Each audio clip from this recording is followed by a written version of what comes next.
सारा खेल विचारों का है। अगर मनुष्य अपने विचारों पर नियंत्रण करना सीख ले तो वह जो चाहे वह बन सकता है।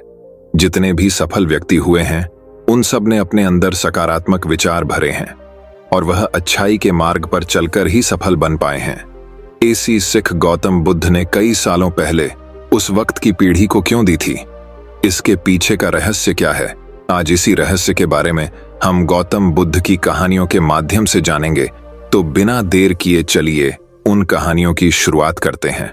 पहली कहानी, विचारों पर एक बुद्ध कहानी। एक बार एक व्यक्ति गौतम बुद्ध के पास गया और बोला, बुद्ध, मैं अक्सर लोगों को यह कहते हुए सुनता हूं कि हम जो सोचते हैं वही बन जाते हैं। इसलिए मैं आपसे जानना चाहता हूं कि हमारा जीवन हमारे विचारों से कैसे जुड़ा है और हमारे विचार हमारे जीवन को किस हद तक प्रभावित करते हैं। बुद्ध ने कहा है कि यह सत्य है कि मनुष्य जो सोचता है वही बन जाता है।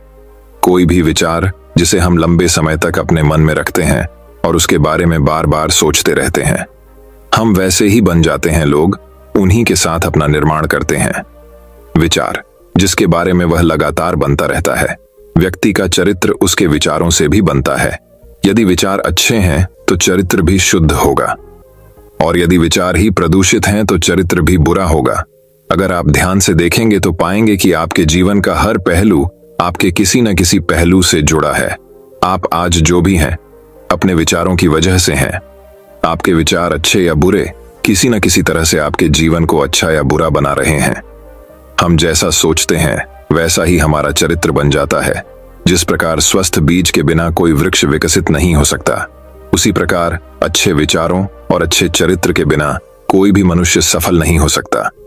और यदि उसके विचार नकारात्मक हैं तो वह अपने जीवन को गलत दिशा में मोड़ देगा। उसी प्रकार हमारे जीवन में अपने विचारों और कर्मों के माध्यम से कई बीज बोएं और उस बीज का फल या तो हमें दुहाक दे सकता है या खुशी। यदि हमने सकारात्मक विचारों के बीज बोए तो हमें सफलता और खुशी मिलेगी, लेकिन यदि बोए गए बीज नकारात्मक विचारों के हैं तो सफलता और दुख साथ साथ चलेंगे। जिन लोगों को आप सफल और महान मानते हैं वे यहां ऐसे ही नहीं पहुंच गए। उन्होंने अपने विचारों पर नियंत्रण रखकर अपना चरित्र ऐसा बनाया कि और इसी चरित्र के बल पर उन्होंने महानता की ऊंचाइयों को छुआ। तो मूल रूप से आपके अंदर जो विचार हैं, यदि आपके मन में दूसरों के प्रति क्रोध, ईर्ष्या, घृणा है तो आप बाहर भी वैसे ही होंगे, तो आपको बाहर भी वही मिलेगा। तुम्हें ऐसे लोग मिलेंगे जो तुम्हारे साथ वैसा ही करेंगे। यदि तुम्हारे पास प्रेम, शांति, करुणा है तो तुम वैसे ही बन जाओगे और आप बाहर भी वैसा ही पाएंगे। और जो ऐसे विचार रखता है उसे सम्मान और प्यार दोनों मिलता है। वस्तुतः मनुष्य अपने जीवन का निर्माता स्वयं है। वह इसे बना या बिगाड़ सकता है। मनुष्य अपने चरित्र का निर्माण अपने कार्यों और विचारों से करता है। अपना समुदाय बनाता है, अपनी किस्मत खुद बनाता है। व्यक्ति ने कहा, लेकिन बुद्ध, मैं अपने विचारों से खुद को कैसे सुधार सकता हूं? बुद्ध ने कहा था कि अगर तुम खुद को सुधारना चाहते हो तो सबसे पहले अपने विचारों पर ध्यान देना शुरू करो। तुम्हें यह देखना होगा कि तुम दिन भर क्या सोच रहे हो। क्या तुम दिन भर मन में बुराई और लोगों के प्रति नफरत पाल रहे हो? आपको बस इस बात पर ध्यान देना है कि आप अच्छाई की ओर जा रहे हैं या बुराई की ओर। जब आप अच्छे से समझ जाएंगे कि आपके दिमाग में अच्छे विचार चलते हैं या बुरे, तभी आप अपने सोचने के तरीके में बड़ा सकारात्मक बदलाव कर पाएंगे। आपके अंदर कभी न खत्म होने वाला खजाना है। आप नहीं जानते कि आप क्या कर सकते हैं, आप किस तरह की अद्भुत शक्तियां प्राप्त कर सकते हैं। आपने महान योद्धाओं और महान लोगों के बारे में तो सुना ही होगा। यदि आपको उनकी शक्तियों पर विश्वास नहीं है, आपको बस यह मानना होगा कि आग के बिना धुआं नहीं होता। जरूर उनमें कुछ तो बात होगी जिसकी वजह से उनके बारे में इतना कुछ लिखा और कहा गया है। तो वे कौन लोग थे जो दुनिया में महान योद्धा और आदर्श के रूप में पूजे जाते थे? अगर हम थोड़ा और गहराई से सोचे तो ये वे लोग थे जिन्होंने अपने भीतर के अटूट खजाने को पहचाना। वे लोग अभ्यास करते रहे और सभी की भलाई करने वाले लोगों की मदद करके खुद को बेहतर बनाते रहे और वे दुनिया में महान और अमर हो गए। और अगर आप भी ऐसा ही करना चाहते हैं तो सबसे पहले आपको अपने विचारों पर ध्यान देना होगा। बुद्ध ने आगे कहा, एक मानव के मन की बगीचे से तुलना की जा सकती है। जैसे बगीचे को साफ और सुंदर रखना, समय समय पर उसमें उगने वाले खरपतवार को हटाना पड़ता है, रोज पानी देना पड़ता है, पौधे की देखभाल करनी पड़ती है।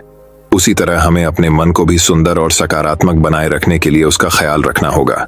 इसमें से लगातार नकारात्मक विचारों को हटाकर सकारात्मक विचारों को जगह देनी होगी। इसके लिए हमें डर, चिंता, नफरत और ईर्ष्या जैसी भावनाओं से खुद को दूर रखना होगा। और इसके लिए आपको अपने अंदर चल रहे विचारों पर लगातार ध्यान देना होगा। किसी भी व्यक्ति के अंदर उठने वाले विचार और उसका चरित्र अधिकतर उसके आसपास के वातावरण और परिस्थितियों पर निर्भर करते हैं। लेकिन इसका मतलब यह नहीं है कि किसी व्यक्ति की स्थिति खराब है, अतः उसके विचार सदैव त्रुटिपूर्ण रहेंगे। वह उन पर ध्यान देकर अपने विचारों को बदल सकता है, और जैसे ही उस व्यक्ति के विचार बदल जाते हैं तो उसका चरित्र और उसके काम करने का तरीका अपने आप बदल जाता है। ये सभी चीजें धीरे धीरे सीखनी होती हैं। विचारों के काम करने के तरीके को समझना होगा। आपको सबसे पहले यह स्वीकार करना होगा कि जो काम सामने वाला कर सकता है वह आप भी कर सकते हैं। आपको बस इसका बार बार अभ्यास करने की जरूरत है, नई चीजें सीखने की जरूरत है। जैसे जैसे आपका मन बदलेगा, आपकी परिस्थितियां भी बदल जाएंगी। आप जो भी विचार बीज रूप में अपने मन में डालते जाएंगे, ये धीरे धीरे आपके चरित्र और आपके कार्यों में दिखना शुरू हो जाएगा। और एक बार वह विचार आपके अंदर जड़ें जमा लेगा तो आपको सफल होने से कोई नहीं रोक सकेगा। लेकिन अगर वह बीज या विचार नकारात्मक है तो आपको भी असफलता से कोई नहीं बचा सकता। इसलिए अपने विचारों के प्रति बहुत जागरूक रहने की जरूरत है। आप अपने अंदर किस तरह के विचार ला रहे हैं, एक बात हमेशा याद रहे, हमें वह नहीं मिलता जो हम चाहते हैं, बल्कि हमें वह मिलता है जो हम हैं। और हम अपने विचार हैं, इसलिए इच्छा करना और उस इच्छा के बारे में अच्छा सोचते रहना और उसे पूरा करने का प्रयास करना दो बिल्कुल अलग चीजें हैं। क्योंकि इच्छा तो हर कोई करता है, लेकिन उस इच्छा के बारे में लगातार सकारात्मक सोचना और उसे पाने के लिए कड़ी मेहनत करना बहुत ही कम लोग ऐसा कर पाते हैं। इसलिए अगर आप अपनी परिस्थितियों को बदलना चाहते हैं तो सबसे पहले आपको खुद को बदलना होगा। लेकिन ज्यादातर लोग अपनी परिस्थितियों को तो बदलना चाहते हैं, लेकिन अपने सोचने और काम करने के तरीके को नहीं बदलना चाहते। और अगर लोग ऐसे ही रहेंगे तो उनके हालात कभी नहीं बदलेंगे। उस व्यक्ति ने कहा कि बुद्ध, हमारे विचारों का हमारे शरीर पर क्या प्रभाव पड़ता है। बुद्ध ने कहा था कि हमारा शरीर हमारे दिमाग का गुलाम है। हम जो भी सोचते हैं उसका पहला प्रभाव हमारे शरीर पर ही पड़ता है। आपने देखा होगा कि जो लोग बहुत अधिक चिंता करते हैं और डरते हैं वे जल्दी बीमार पड़ जाते हैं। साथ ही जो लोग दूसरों से ईर्ष्या करते हैं और हमेशा नकारात्मक सोचते हैं वे भी बहुत जल्द मानसिक और शारीरिक बीमारी का शिकार हो जाते हैं। और अगर आप ऐसा सोचते हैं तो आपके साथ भी ऐसा ही होगा। इसके विपरीत जो लोग हमेशा खुश रहते हैं वे दूसरों के बारे में अच्छा सोचते हैं, हमेशा स्वस्थ रहने के बारे में सोचते रहते हैं, तो उनकी ऊर्जा एक समान हो जाती है। और इस ऊर्जा का सकारात्मक प्रभाव सबसे पहले उनके शरीर पर पड़ता है। क्योंकि जिस व्यक्ति का मन शांत होता है उस व्यक्ति के शरीर की आधी बीमारी अपने आप ही खत्म हो जाती है। हम स्वस्थ रहेंगे या बीमार, यह हमारे आसपास के माहौल और परिस्थितियों के अलावा हमारी सोच पर भी निर्भर करता है। एक कमजोर और बीमार विचार हमारे शरीर को भी कमजोर और बीमार बना देता है। आपने अपने आसपास देखा होगा कि जो लोग बीमार होने से सबसे ज्यादा डरते हैं वो सबसे ज्यादा बीमार पड़ते हैं। इस डर ने लाखों लोगों की जान ले ली है। इसके विपरीत जो लोग अपने शरीर के बारे में अच्छा सोचते हैं वे स्वस्थ और मजबूत महसूस करते हैं, और जिनके विचार शुद्ध होते हैं उनका शरीर स्वस्थ और मजबूत हो जाता है। वैसा ही हमारा शरीर सिर्फ एक उपकरण है और हमारा मस्तिष्क इस उपकरण को नियंत्रित कर रहा है। जैसे अच्छा भोजन हमारे शरीर के लिए जरूरी है, उसी तरह अच्छी सोच यह हमारे शरीर के लिए भी बहुत महत्वपूर्ण है। जैसे ही आपके विचार शुद्ध हो जाएंगे, इसका सबसे पहला असर आपके शरीर पर दिखाई देगा। एक शुद्ध और सकारात्मक दिमाग आपको कभी भी खराब खाना खाने नहीं देगा। इसलिए सबसे पहले अपने दिमाग को सुरक्षित रखें, फिर यही दिमाग आपके शरीर को हर बीमारी से बचाएगा। यदि कोई बीमार और कमजोर व्यक्ति अपने शरीर को पूरी तरह से स्वस्थ बनाना चाहता है तो उसे सबसे पहले अपने शरीर को ठीक करना चाहिए। विचार और उसका मन उसे प्रकृति के संपर्क में रहना चाहिए, उसे सूरज की रोशनी में रहना चाहिए और एक सेकंड के लिए भी अपने शरीर के बारे में नकारात्मक नहीं सोचना चाहिए। वह जैसा स्वास्थ्य चाहता है वैसा ही उसे महसूस करना चाहिए और पूरा विश्वास है कि वह वैसा बन सकता है। उस व्यक्ति ने कहा, बुद्ध, अब आप मुझे बताएं कि हमारे विचार हमारे लक्ष्य को कैसे प्रभावित करते हैं। बुद्ध ने बताया, कि जब तक आपका लक्ष्य आपके विचारों के अनुरूप नहीं होगा तब तक आपको सफलता नहीं मिल सकती है। कहने का मतलब यह है कि आप हर दिन एक नई चीज सोच सकते हैं, जो मैं आज चाहता हूं यह बनना, कल मैं वह बनना चाहता हूं या बाद में कुछ और। लेकिन जब तक आप अपने लिए कोई लक्ष्य निर्धारित नहीं करते तब तक आप कोई भी बड़ा काम नहीं कर सकते, क्योंकि नियम यह है कि जो काम हम बार बार करते हैं उसी काम में हम आश्चर्यजनक सफलता हासिल कर सकते हैं।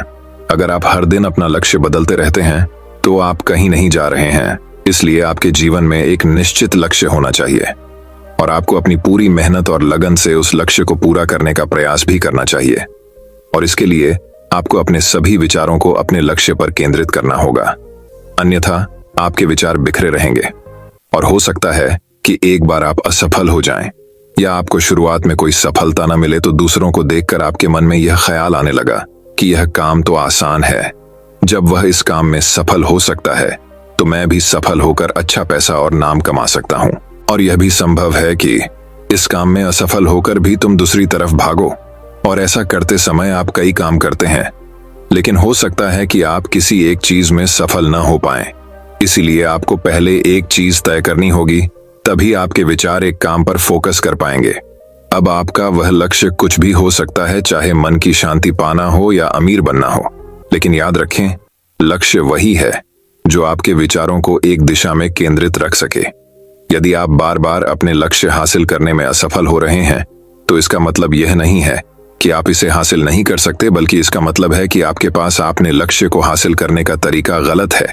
इसलिए आपको अपना लक्ष्य नहीं बदलना है, बल्कि अपनी सोच और अपने काम करने का तरीका बदलना है।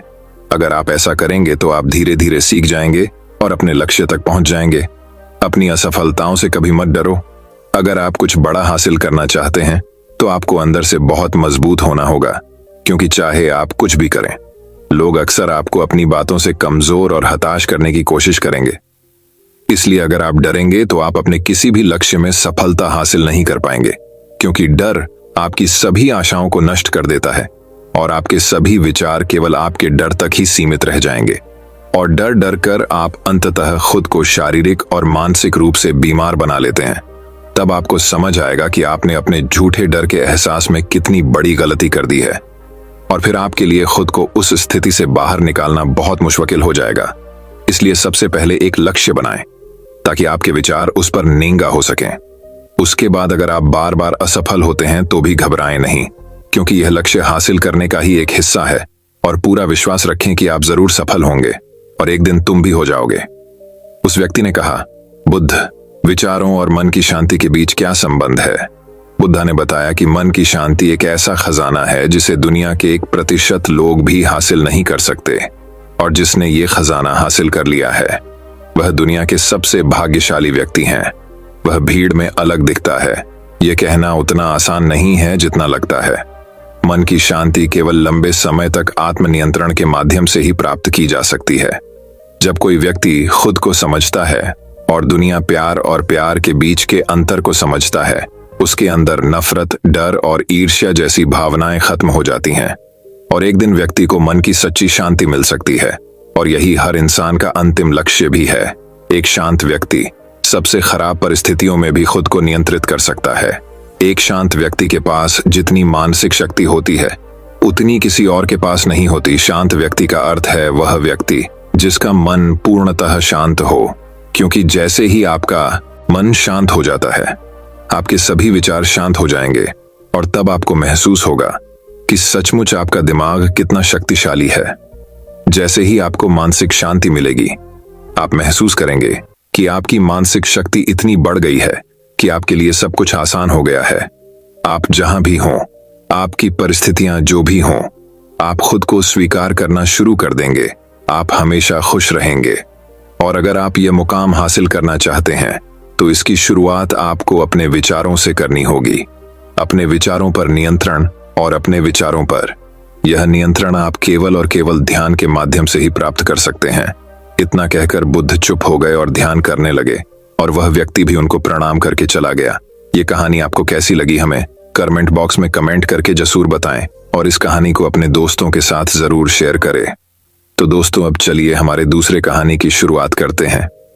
दूसरी कहानी, एक बार की बात है, एक गांव में एक बुढ़ा व्यक्ति रहता था। पूरे गांव में बूढ़े व्यक्ति को सब बदकिस्मत मानते थे। पूरा गांव बूढ़े व्यक्ति को अपनी अजीबोगरीब हरकतों से परेशान करता था। सारा गांव उस बूढ़े व्यक्ति से थक चुका था। बूढ़ा व्यक्ति हमेशा ही सबसे नाराज रहता था, जिस कारण बूढ़े व्यक्ति का स्वभाव हमेशा ही उदास और चिढ़-चिढ़ेपन वाला हो गया था। बूढ़ा व्यक्ति जितने दिन भी जीवित रहता वह उतना ही दुखी रहता। बूढ़े व्यक्ति के द्वारा बोले गए शब्द लोगों को तीर की तरह चुभते थे। हर कोई उस बूढ़े व्यक्ति से बात करने से बचता था। कहने की बात यह है कि बूढ़े व्यक्ति का दुर्भाग्य हर किसी के लिए घातक हो गया था। उस बूढ़े व्यक्ति से जो भी मिलता था उसके लिए सारा दिन अशुभ हो जाता था। लोगों को लगता था कि बूढ़े व्यक्ति के बगल में रहना अस्वाभाविक और अपमानजनक है। बूढ़े व्यक्ति के पास होने से लोग बहुत ही ज्यादा दुखी हो जाते थे। लेकिन एक दिन ऐसा हुआ ही बूढ़ा व्यक्ति सबको बहुत ही ज्यादा खुश नजर आ रहा था। बात ऐसी थी कि आज बूढ़ा व्यक्ति 80 साल का हो गया था। यह बात पूरे गांव में आग की तरह फैल गई। बूढ़ा व्यक्ति आज किसी से कोई शिकायत नहीं कर रहा था। लोगों ने पहली बार जीवन में बूढ़े व्यक्ति को इतना खुश देखा।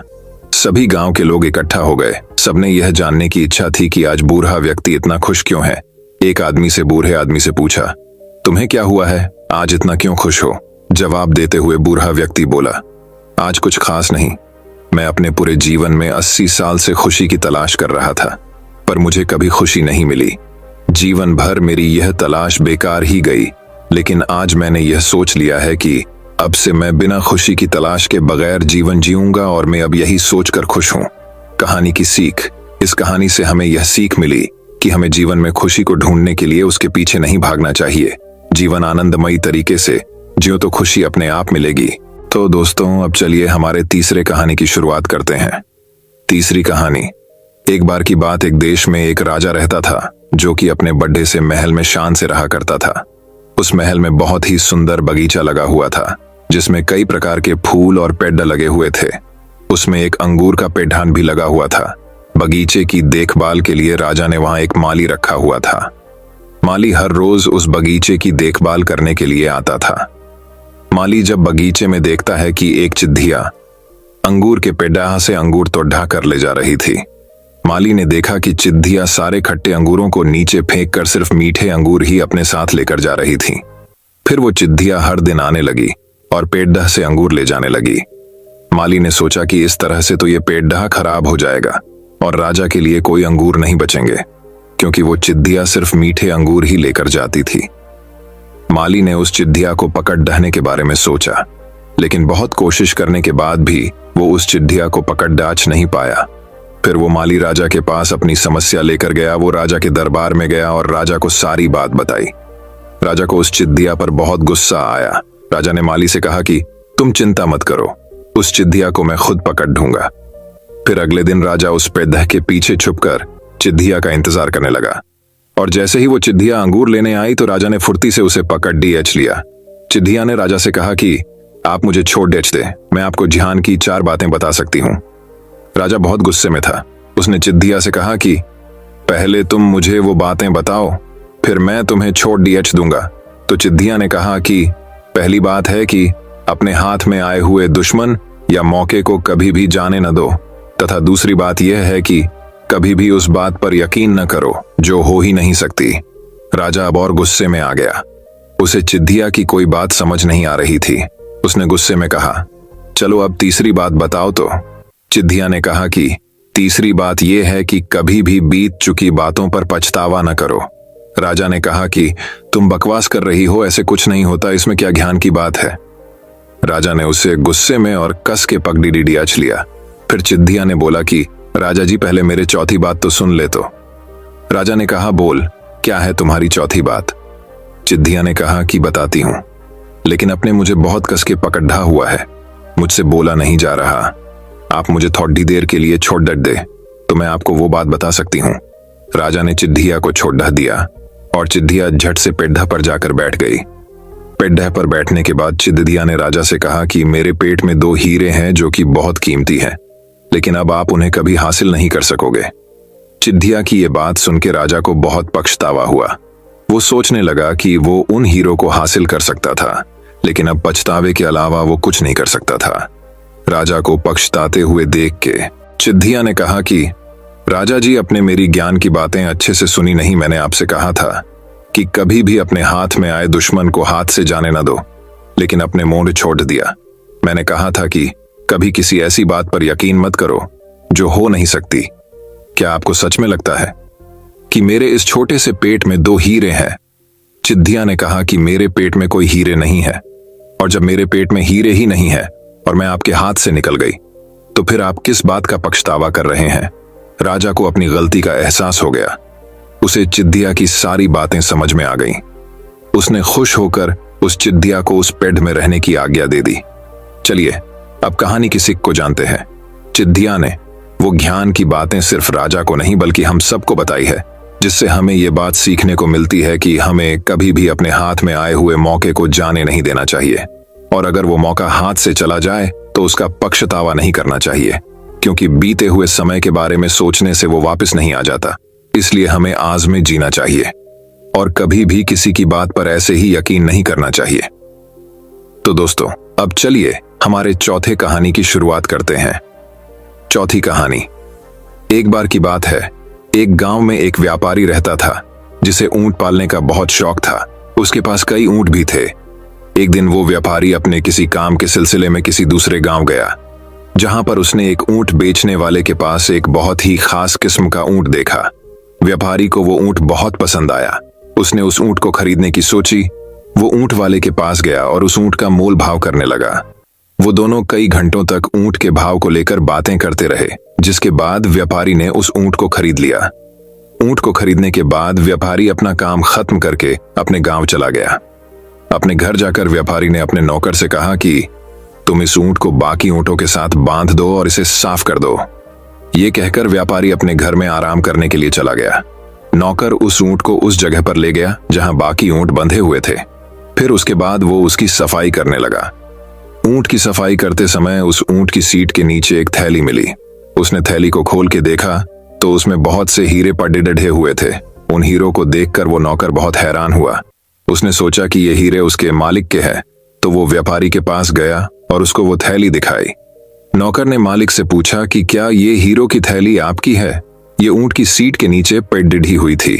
तो वो व्यापारी बहुत हैरान हो गया और उसने कहा, कौन सी थैली? ये मेरी थैली नहीं है। फिर व्यापारी ने थोड़ा सोचा और कहा कि शायद ये थैली उस ऊंट वाले की होगी जो गलती से आ गई है। हमें ये थैली उसे वापस करनी होगी, अपने मालिक की। ये बात सुन के नौकर सोचने लगा कि उसका मालिक कितना बेवकूफ है, हीरो की थैली वापस करने की बात कर रहा है। नौकर ने उस व्यापारी से कहा कि मुझे नहीं लगता इसको वापस करने की कोई जरूरत है, वैसे भी किसी को क्या पता चलेगा। अपने नौकर की ये बात सुनकर उस व्यापारी ने कहा कि नहीं, मैंने सिर्फ ऊंट खरीदा है, मेरा इन हीरो पर कोई हक नहीं, मैं इसे वापस कर दूंगा। इतना कहकर व्यापारी ने वो थैली ली और उसे वापस करने के लिए चल गया। वो सीधा उस ऊंट वाले के पास गया और जाते ही उसे उसकी थैली लौटा दी। अपनी हीरो की थैली को वापस पाकर ऊंट वाला बहुत खुश हुआ। उसने कहा कि मैं इसके बारे में भूल ही गया था कि मैंने ये थैली ऊंट की सीट के नीचे रखी हुई है। आपका बहुत शुक्रिया कि आपने ये मुझे वापस कर दी। मैं आपको इसके लिए इनाम देना चाहता हूं। आप इनमें से कोई भी 2 हीरे रख सकते हैं ऊंट वाले के। ये बात सुनकर व्यापारी ने कहा कि नहीं, इसकी कोई जरूरत नहीं है। मैंने पहले ही इस थैली से 2 सबसे कीमती हीरे अपने पास रख लिए हैं। ये बात सुनते ही ऊंट वाले ने अपनी थैली से सारे हीरे निकाले और उन्हें गिनने लगा। हीरो को गिनने के बाद ऊंट वाले ने कहा कि ये तो सारे पूरे हैं, फिर तुमने कौन से हीरे निकाले? फिर व्यापारी ने कहा कि मैंने इस थैली को वापस करके ईमानदारी और खुददारी के 2 हीरो को अपने पास रख लिया है। व्यापारी की ये बात सुनकर वहां पर खाडी, इडियोरे सभी लोग और ऊंट वाला बहुत खुश हुए और उसकी बहुत तारीफ की। तो दोस्तों, चलिए अब इस कहानी की सीख को समझते हैं। इस कहानी से हमें ये सीख मिलती है कि जिसके पास ईमानदारी और खुददारी नाम के 2 हीरे हैं, वो इस दुनिया में सबसे ज्यादा अमीर इंसान है। इन दोनों हीरो से बढ़ा और कीमती हीरा और कोई नहीं है। तो दोस्तों, अब चलिए हमारे 5वें कहानी की शुरुआत करते हैं। 5वीं कहानी। दोस्तों, बहुत समय पहले की बात है। एक दिन बातों बातों में राजा चंद्रसेन ने माधव से पूछा, अच्छा, यह बताओ कि किस प्रकार के लोग सबसे अधिक मूर्ख होते हैं और किस प्रकार के सबसे अधिक सयाने? माधव ने तुरंत उत्तर दिया, महाराज, ब्राह्मण सबसे अधिक मूर्ख और व्यापारी सबसे अधिक सयाने होते हैं, ऐसा कैसे हो सकता है? राजा ने कहा, मैं यह बात साबित कर सकता हूं। माधव ने कहा, कैसे? राजा ने पूछा। अभी जान जाएंगे आप, जरा राजगुरु को बुलवाइए। राजगुरु को बुलवाया गया। माधव ने कहा, महाराज, अब मैं अपनी बात साबित करूंगा, लेकिन इस काम में आप दखल नहीं देंगे। आप यह वचन दें, तभी मैं काम आरंभ करूंगा। राजा ने माधव की बात मान ली। माधव ने आदरपूर्वक राजगुरु से कहा, राजगुरु जी, महाराज को आपकी छोटी की आवश्यकता है, इसके बदले आपको मुंह मांगा इनाम दिया जाएगा। राजगुरु को काटो तो खून नहीं, वर्षों से पाली गई प्यारी छोटी को कैसे कटवा दें, लेकिन राजा की आज्ञा कैसे टाली जा सकती थी? उसने कहा, माधव, मैं इसे कैसे दे सकता हूं? राजगुरु जी, आपने जीवन भर महाराज का नमक खाया है, छोटी कोई ऐसी वस्तु तो है नहीं जो फिर ना आ सके, फिर महाराज मुंह मांगा इनाम भी दे रहे हैं। राजगुरु मन ही मन समझ गया कि यह माधव की चाल है। माधव ने पूछा, राजगुरु जी, आपको छोटी के बदले क्या इनाम चाहिए? राजगुरु ने कहा, 5 स्वर्ण मुद्राएं बहुत होंगी। 5 स्वर्ण मुद्राएं राजगुरु को दे दी गई और नाई को बुलावाकर राजगुरु की छोटी कटवा दी गई। अब माधव ने नगर के सबसे प्रसिद्ध व्यापारी को बुलवाया। तेनालीराम ने व्यापारी से कहा, महाराज को तुम्हारी छोटी की आवश्यकता है, सब कुछ महाराज का ही तो है, जब चाहें ले लें, लेकिन बस इतना ध्यान रखें कि मैं एक गरीब आदमी हूं। व्यापारी ने कहा, तुम्हें तुम्हारी छोटी का मुंह मांगा दाम दिया जाएगा। माधव ने कहा, सब आपकी कृपा है। लेकिन व्यापारी ने कहा, क्या कहना चाहते हो तुम?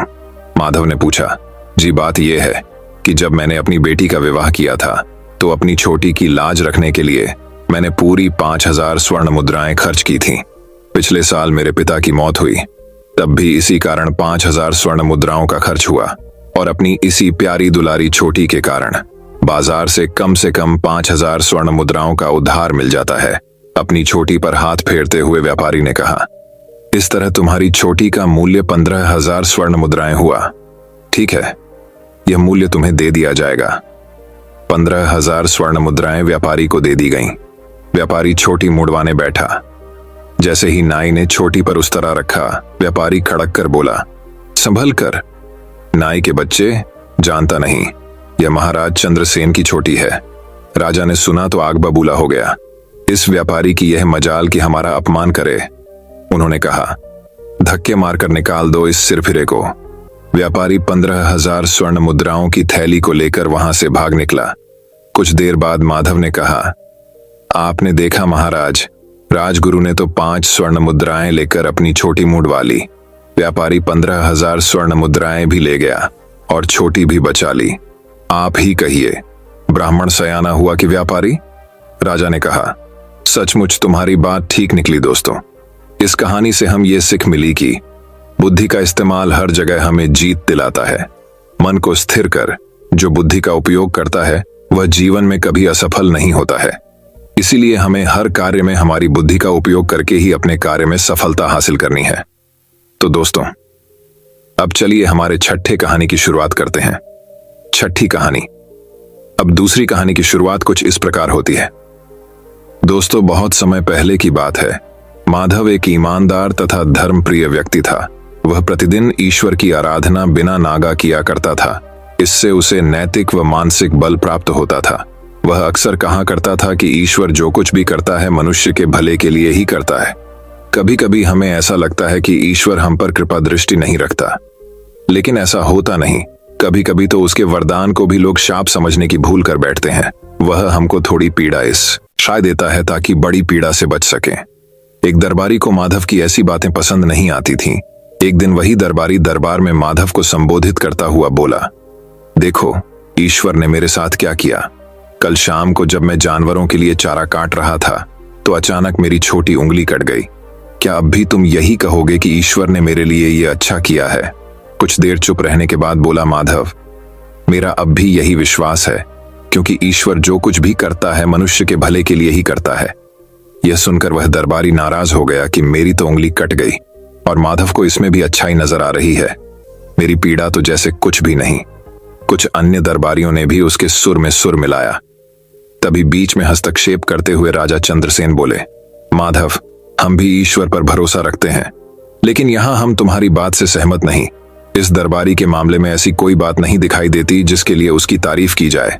माधव मुस्कुराता हुआ बोला, ठीक है जहां अपना, समय ही बताएगा। अब 3 महीने बीत चुके थे। वह दरबारी जिसकी उंगली कट गई थी, घने जंगल में शिकार खेलने निकला हुआ था। एक हिरण का पीछा करते वह भटक कर आदिवासियों के हाथों में जा पड़ा। वे आदिवासी अपने देवता को प्रसन्न करने के लिए मानव बलि में विश्वास रखते थे। अंततः वे उस दरबारी को पकड़कर मंदिर में ले गए बलि चढ़ाने के लिए। लेकिन जब पुजारी ने उसके शरीर का निरीक्षण किया तो हाथ की एक उंगली कम पाई। मंदिर का पुजारी बोला, नहीं, इस आदमी की बलि नहीं दी जा सकती।